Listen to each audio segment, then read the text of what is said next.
Tamil Nadu government to melt over 1000 kilograms of gold collected from the temples under the Hindu Religious and Charitable Endowments Department. Devotees donate with their belief that their offerings will be used for religious rituals, temple upkeep, charitable causes for community, or emergency needs within the religious ecosystem.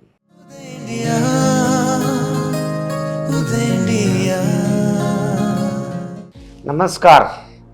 I welcome you all to the digital media of Uday India. Myself Deepak Kumar Rath. In Bhartiyata Ka Sankhanaad today, I will speak about one subject that is related to somehow Work Amendment Act, and in my last episode also I had spoken in detail about that, and today I will tell you ki temple wealth and how the state governments interfere in it. You know, the blurring of boundaries, how it is there. The recent move by Tamil Nadu government to melt over 1000 kilograms of gold collected from the temples under the Hindu Religious and Charitable Endowments Department and convert them into 24 karat gold bars for interest earning deposits, and that has sparked a wider debate on the rightful ownership and ethical use of temple wealth. The initiative reportedly aimed at generating interest revenue of 17.81 crores rupees in this instance has been defended by the state as a pragmatic financial decision.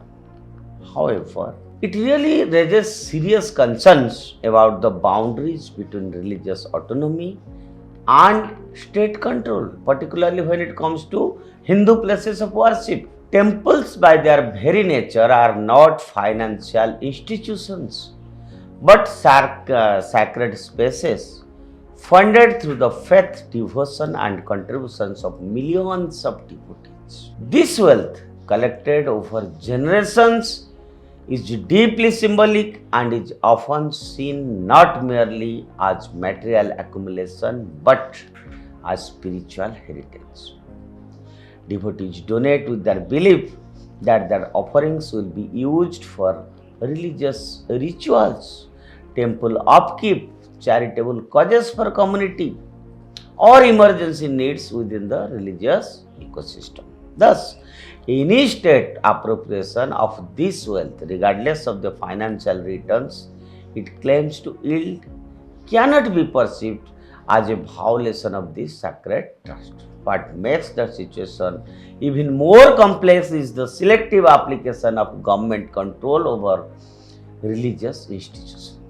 Hindu temples in Tamil Nadu, as in several other states, are brought under the purview of state-run endowment boards through the laws like the Tamil Nadu Hindu Religious and Charitable Endowments Act 1959.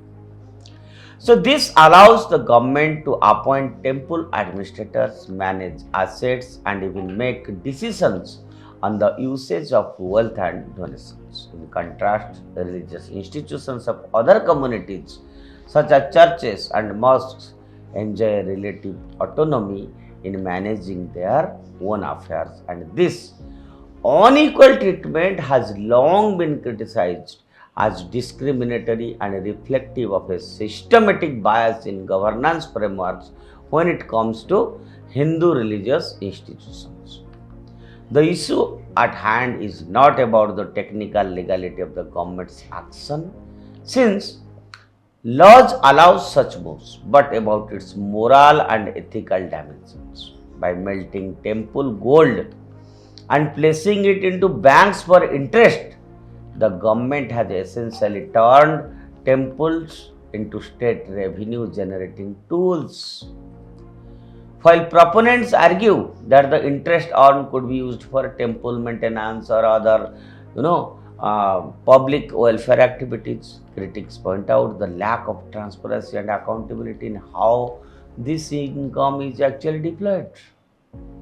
Moreover, Such actions reduce temples from being spiritual centers to passive financial assets at the mercy of government discretion. It is also worth noting that Hindu temples in India have historically played a crucial role in community buildings, arts patronage, education, and social welfare. If the immense wealth they command is used judiciously by temple trusts themselves, it could address pressing social needs, be it in the form of health services, educational scholarships, or community development initiatives. Instead, when state governments prioritize treasury gains over religious intent, it risks eroding both the sanctity of temples and the faith of devotees. The move to now begin melting silver collected in temples adds another layer of concern. If unchecked, this trend could soon extend to the liquidation of other valuable assets in temples, further alienating the community from its own institutions.